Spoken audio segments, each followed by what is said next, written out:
Good evening, ladies and gentlemen. Welcome to another edition of the Hillbilly Think Tank with Spencer Keck here in Hardin County, Kentucky. Now, you know, when I was in the military, I didn't ever give a lot of thought about unions, except for the fact that my dad was a union man and he would, extol to me the virtues of being a union and of fighting for your fair wages and fighting for the right to have safe working conditions and to have great health care benefits and the like. Well, in the military course, I couldn't have a union. We couldn't have a union.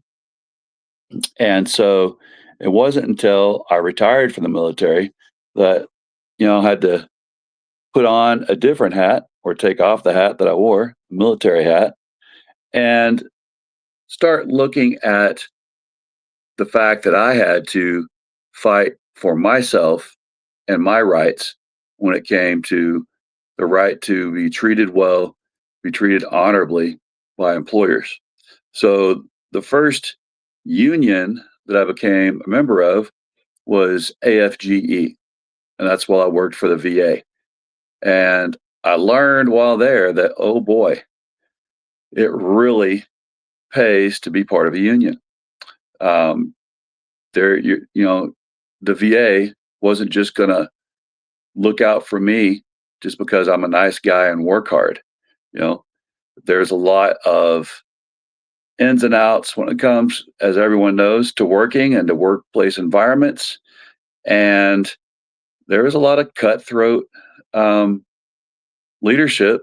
And more than that, coworkers that, if they didn't like you, they would try to get you fired. And so being part of a union really helped me to know that I could do my job, do it well, take care of vets. And if I was working with that honor, courage, and commitment that I'd learned in the Navy and Marine Corps, as long as I could back it up with evidence and proof, the union would help me anytime someone tried to complain about me because I was doing my job. And that's really what it ended up being. So, yeah, I was a proud union paying member of the AFGE for those 9 years that I worked for the federal government, both in immigration and in the VA. Then, when I decided to switch careers, become a public school teacher, I joined the Kentucky Education Association, and I'm still a member, very proud of it. Um, JCTA, that's the local union that I belong to, where I teach in JCPS, the Jefferson County Public Schools. Very strong union. And I just love the fact that they have set the tone for how we are treated as teachers, how we're respected as teachers, and really get some perks that I didn't find when I taught at other schools. But a lot of it is just that true respect, truly constantly working to make sure that we get the resources we get the training we need, and that if we're doing our job up to standards, we're treated with respect and compensated with, equitable pay for a public school teacher in this state.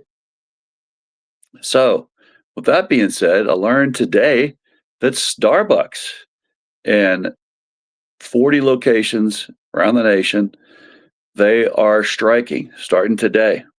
This is during the annual Red Cup days that Starbucks likes to have. And, these workers, they've got a lot that they need to strike for. Number one, if you didn't know this, they Starbucks just got bought out, 60% bought out by a Chinese investment group. So Starbucks is not all American anymore. So there's no way to expect international investors to care about American workers unless those American workers are pushing for their rights and their needs.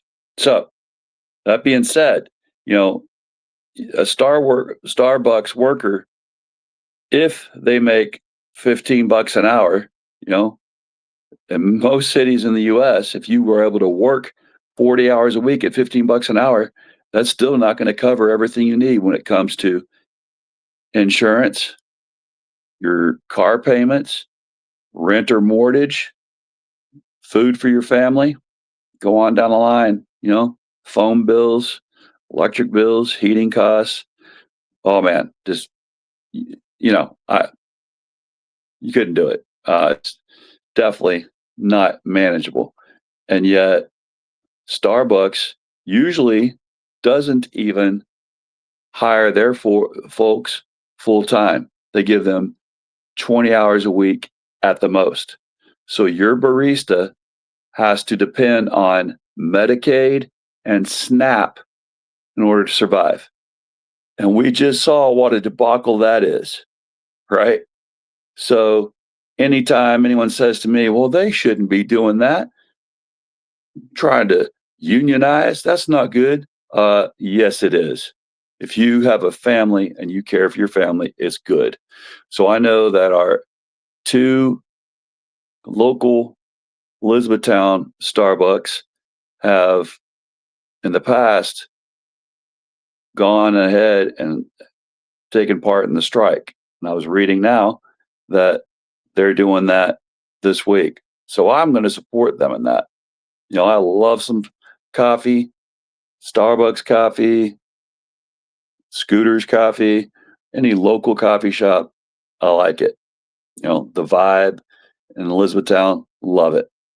But, when Starbucks folks say they need to fight for their right to thrive, I'm all for it.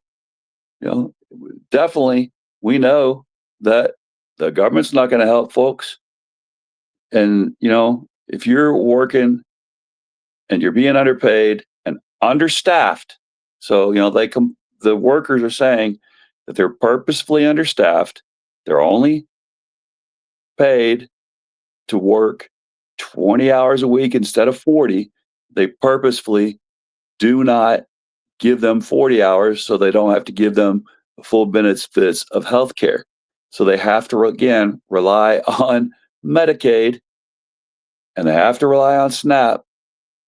And then, they got disgruntled customers when there's not enough staff to make their coffee and there's a long line. And that's not fair to the worker to be blamed for your corporation not giving them the tools they need, which is proper manning and staffing. So, all right, much as I love some peppermint mocha during the holiday season, I'm not going to partake while there's a strike going on. I'm not going to bust a strike. So, yep, I'll be getting my coffee elsewhere, or making my own. I can do that, but I will support an American worker, and I will support Hardin County workers that realize that they need to strike in order to provide for themselves and their families and to do it honorably. So, hats off to you. Strike away. You got my support. All right. Y'all have a great evening. Let's support our brothers and sisters. Love our neighbors as ourselves. We are our brothers and sisters keepers. Bless you a corazon. Have a great night.